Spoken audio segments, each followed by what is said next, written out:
This episode, we're going to edge band and prep the panels for the assembly of the upper cabinet. Let's get to work.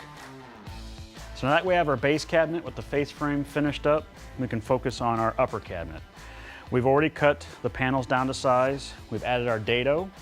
Next thing we have to do is apply edge banding to the front face. To do that, we're going to use our CONTURO KA65 edge bander. It's a portable edge bander that can do straight runs as well as inside and outside radiuses. If you want to learn more about how to use this, how to set it up, visit us on YouTube. You can watch a lot of content on the CONTURO as well as a lot of other tools and applications. So for this application, rather than using the quick clamps, I'm going to utilize the VACSYS vacuum clamping system. Works off a vacuum pump, also has a foot pedal, so when I put the material on here, it sucks it down to the suction cup, and then when I'm ready to flip it over and trim the top or bottom edges, I can hit the foot pump, flip it over, suck it back down. For my specific application, I've built a holder for the side of the MFT. If you don't want to build a holder for it, you can also utilize the holes in the MFT to put our clamps in there, hold it down, works just as well. To use the VACSYS, it's very simple.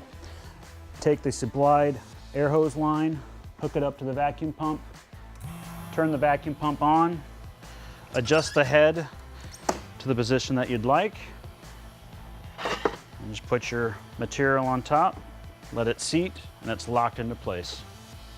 So I've gone through and I've set the CONTURO up the way that I want to use it for this application. I've put in the edge banding, pre-cut to length, installed the glue, the natural glue puck, so we're ready to go.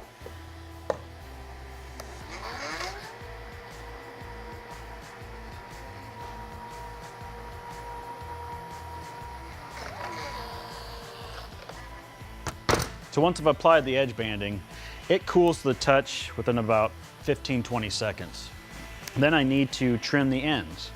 To do that, I'm going to pull out the edge banding trimmer that comes in the CONTURO edge banding set, or it can be purchased by itself. This is a guillotine cutter. Simply feed the edge banding in through there, squeeze the green handle, and it'll trim the edge banding.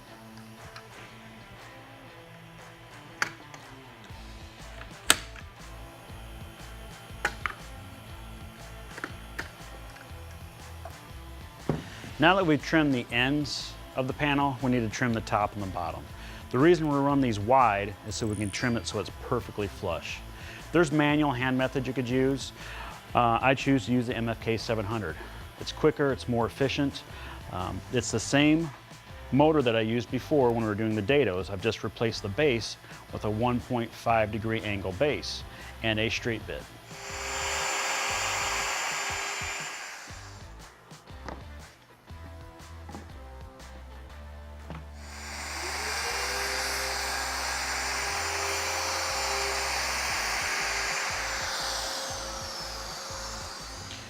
You can see how fast and efficient that is. Once I have that one done, I can just breeze through the other three and we'll have this capped together in no time.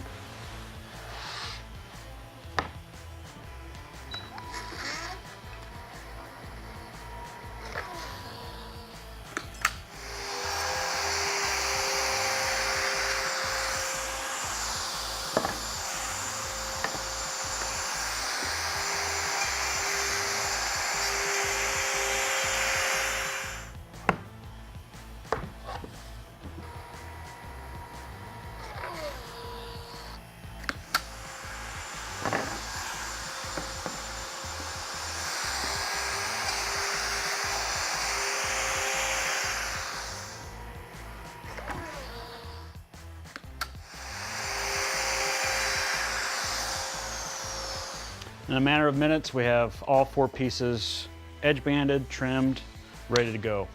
The reason we did the edge banding before we put in our mortises for the assembly and the shelf pin holes is because that edge banding adds about 1 millimeter to 1.5 millimeters of extra width. If I put that on beforehand, that could throw off where my dominoes are placed and my LR32 holes are placed. So for this project, we used natural color adhesive. We have several other different colors of adhesive for the CONTURO. for different types of material, different types of edge banding. The reason we use edge banding is on this piece of plywood, typically you don't want to see the end grain of a piece of plywood. You can see all the plies, it's not that attractive. Also, plywood is much more rigid and stable than solid woods. If I built a full cabinet out of solid wood, there's more chance of it to move over time. Plywood is much more rigid.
From that point, it's a matter of just measuring for your doors and drawers, but this cabinet is finished.